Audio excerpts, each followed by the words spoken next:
bandas de estos compañeros y los sacaron de su casa. No pudimos repeler ese ataque, pensando también de que eran autoridades nacionales, autoridades ¿verdad? Del gobierno o policiales. Ellos venían vestidos de la DPI.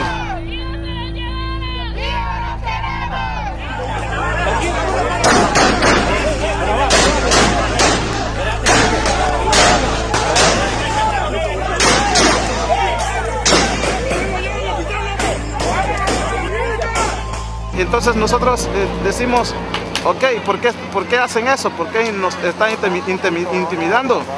¿Por qué están matando a los líderes garífunas? Porque eso no es el primer caso.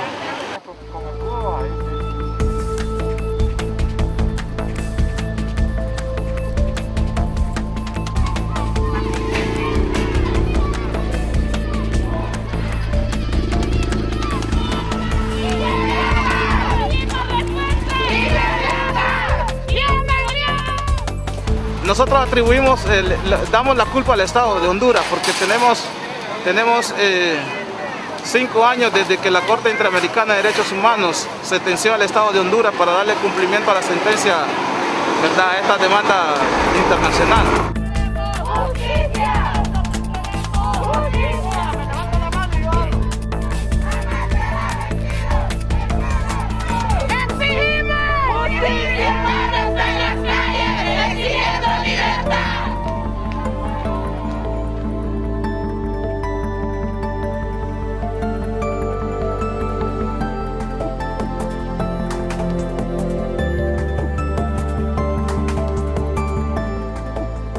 Hay varios terratenientes que están acá dentro de esta comunidad, hay varios. Ellos no quieren perder esas tierras.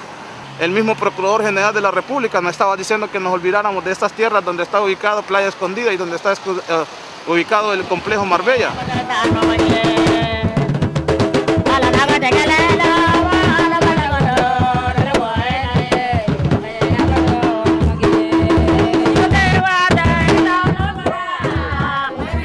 Las tierras son comunitarias, no es individual. Nosotros, los hijos de la comunidad, tenemos venia para poder usar cualquier pedazo de tierra, poder agricultarla, sembrarla, procesarla, como le he dicho. Y tenemos varios cultivos. De igual manera, seguimos con la siembra de plátano, algunos con maíz, frijoles, arroz, yuca, la principal.